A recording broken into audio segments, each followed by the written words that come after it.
Hi guys, this is Julie and I'm back. I look better now, right?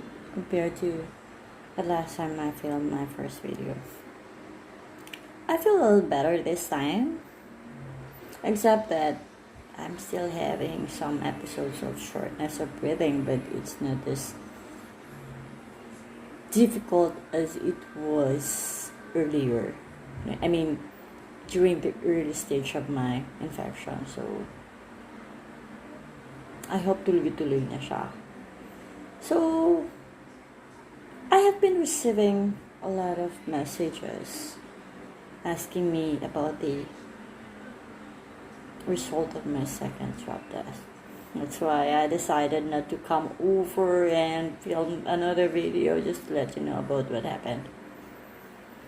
Well, although for now I feel a lot better already, but the entire week I won't say I was good because there are some strange symptoms that I felt since Monday.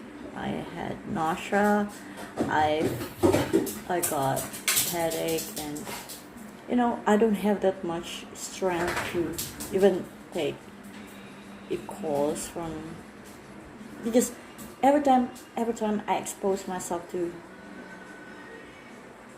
too much light or heavy sounds, I felt dizzy. So it goes like that from Monday until Thursday. So I felt a little better on Friday na. Medyo, the nausea was gone. Thank God, hindi na siya bumalik. But the shortness of breathing is still there. Although may episode lang siya, it comes and go. But siguro in a day, I can feel it like 5 times. Just like now, parang hinihika ka, ganun. So, I was concerned to buy a nebulizer to help me out with my breathing. And I haven't tried it yet because the medicine I ordered from Watson's is not arriving yet. So that's it. Good luck for that. So, what happened to my Covid-19 test? My second swab test done last July 29 was still positive. Despite that it was already my 30th day of infection when the test was done. But to tell you honestly, I was not feeling very well when the test was conducted. I felt like I almost collapsed at the hospital. My boss was even kidding me when I told her that I almost gonna pass out, but she said, at least nasa hospital ka na, but I don't wanna end up, passing out kasi papasok ako sa, iko-confine na ako, ayoko na ma-confine. So, thankfully, I was able to what do you call this, manage myself. Kinakaya kahit mahirap, kailangan mo kayanin yung kasi it's just a matter of psychological thing it's how your mind is gonna tell your body to react. So if your mind is telling your body you can't do it, talaga mahihina ka. Pero kahit alam ng katawan mo na hindi kaya, but you keep on convincing yourself that you can do it, you can beat COVID. Okay? So yeah. As I mentioned to you, I still have a positive test result, and it's kind of frustrating, but it is what it is. So I still need to wait for another 14 days to have my third swab test, and my last, I hope it's gonna be the last 14 days now. My last 14-day quarantine will gonna be over on August 12th. So I'll be back in the hospital on August 12th para to have my next swab test done. I'm not sure if the insurance will still cover that because yung first swab test ko, I understand it was PhilHealth who paid for that. And guys pala, just to let you know, the swab test, the cost of the swab test is medyo mahal. It's a little bit costly. Sure. How much does this swab test costs? 13,065. Yun lang naman yung babayaran mo sa hospital if you don't have an HMO insurance. But luckily, it was the PhilHealth who covered for the swab test. Parang yung binayaran yata sa akin because I called my insurance before I had my second swab test done. I called them and I learned that parang 900 lang yung binayaran ni insurance on my first swab test. That was on July 15th. So, on my second swab test, I wasn't sure enough if the insurance will still cover it. Because, if I know it right, pandemic is an exception to insurance coverage. So, hindi po lahat ng HMO insurance will going to pay you for your COVID-19 test. So, before going to the hospital, just make sure you connect with your HMO provider and ask if they're gonna pay for your swab test. Because I'm telling you, it's quite expensive. 13,000 that is not a small amount of money, especially during these times. So, that's it. Just make sure you have your insurance with you, you have some cash with you para kung ano man ang mangyari, ready ka. Diba? Medyo maswerte lang ako kasi kino-cover ni insurance yung meron kaming benefit na certain benefit where the insurance covers for the COVID-19 test. So that's it. It's a blessing I can call. So that's it. Ano po yung let's go to some information that you may need to know before going to the hospital in order for you to have a COVID-19 test. And what are the things you need to check or to take with you before going to the hospital? First, dalawa to, yung first.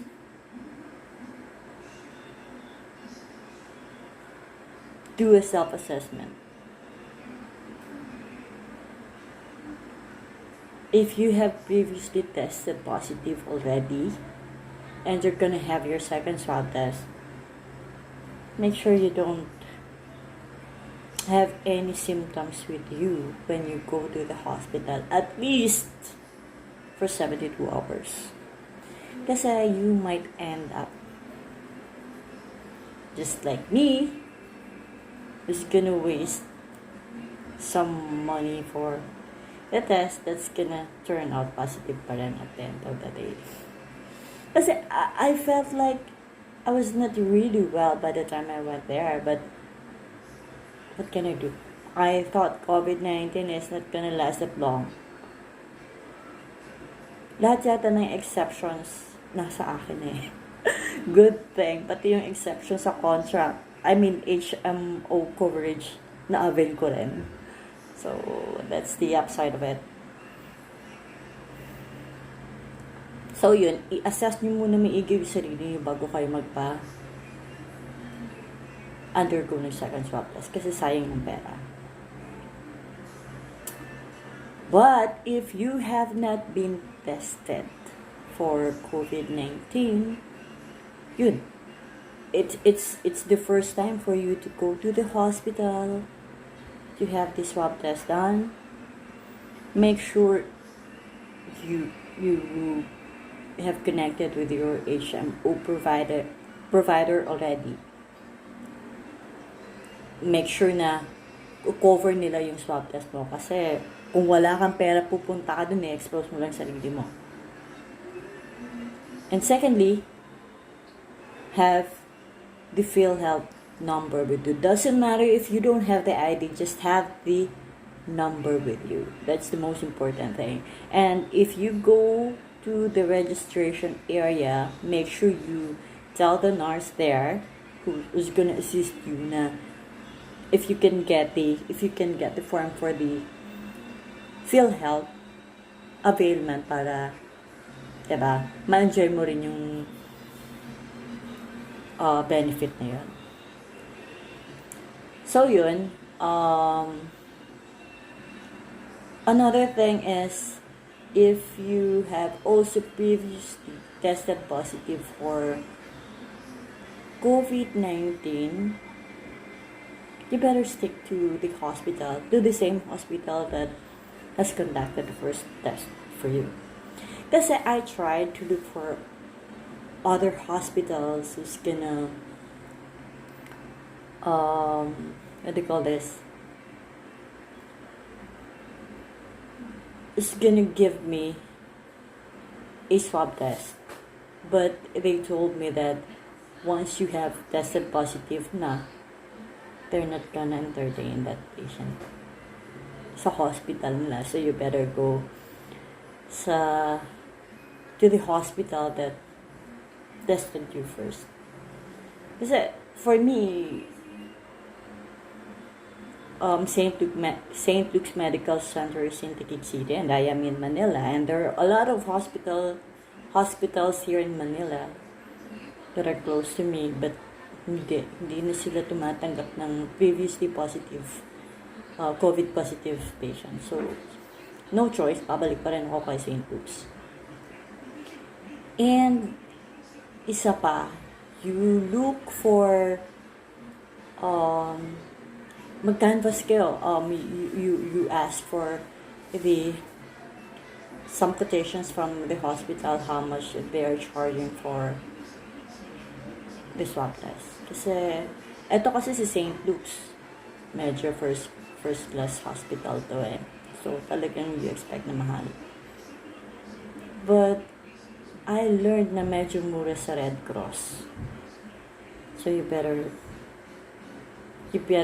inquire kung if Red Cross could help you out para naman makasave kayo ng konti. But I doubt kung i-cover siya ng HMO if your HMO will going to pay for the COVID-19 test for you. Okay, so that's it. What is another important thing that you need to consider before going to the hospital for the COVID-19 test? Make sure you have your GCash. If you're in Manila, make sure you have the GCash and it has enough cash with it for you to pay the transportation cost with Grab or Auto. Kasi minsan Jackie, minsan kasi yung Grab, nagkakaroon sila ng system failure and hindi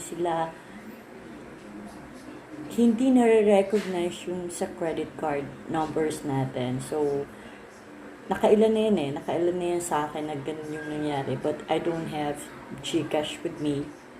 Kaya yun, napilitan ako na mag-install ng GCash. So make sure you have your GCash with you kasi mas mabilis yung transaction with GCash.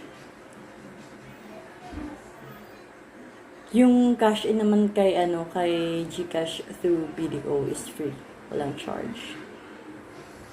So what's the next thing? Make sure you have your mask, face shield, alcohol, and tissue. That's very important, tissue.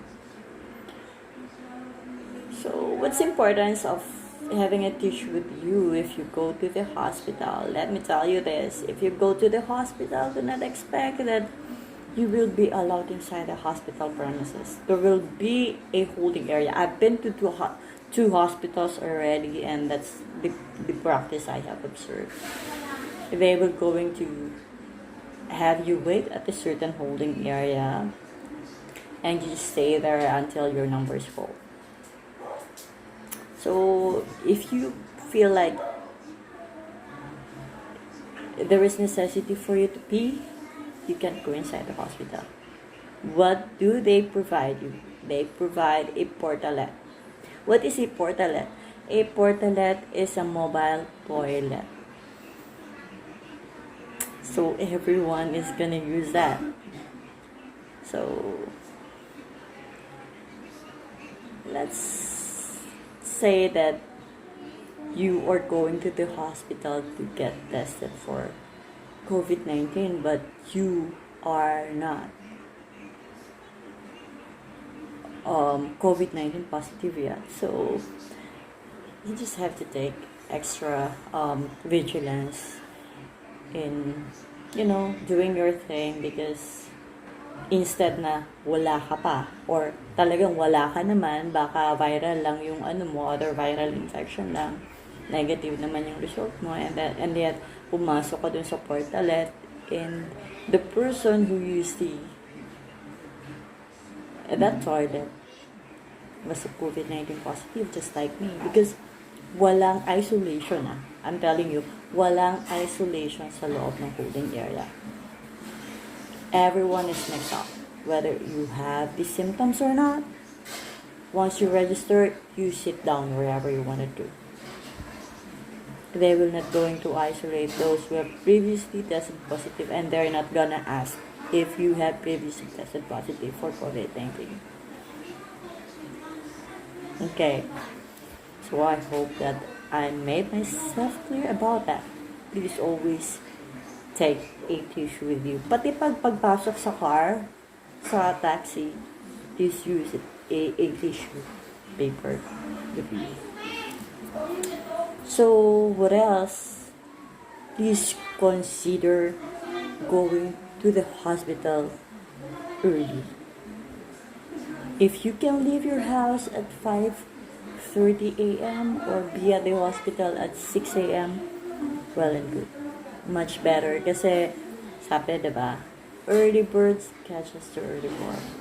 Kasi 24 hours po yung testing sa hospital. So, kaya siguro yung queuing ganun kahaba. Kasi talagang blockbuster ang dali you. So, you have to anticipate for a long queuing. So, you better go early for you to go home early also. Para hindi ka masyado na-expose doon. And make sure, please do not forget to bring your face shield with you. And tie your hair. Also, kasi pagka pupunta ka doon, pwedeng may, diba? We don't know pwedeng dumikit yung virus sa buhok mo, and then lilipad-lipad ng ganun, didikit sa mukha mo, good luck, diba? So, last important thing that you need to take with you when you will be going to the hospital is make sure you have enough water and food with you. That's important of that. Kasi, yun na nga, because of the long queuing, the last meal you're gonna have in a day is going to be your last meal if you will not going to prepare for anything you can eat before going to the hospital. Pag magabay. Kasi in my case, the last meal I had during my last test July 29, the last meal I had was around 6 a.m. So just imagine, I was able to go home at 11 p.m. And if you are at the holding area, I'm telling you, if you are alone, if you're by yourself, you will not going to like it to leave your place. Kasi, you might be thinking na baka matawag ka anytime soon.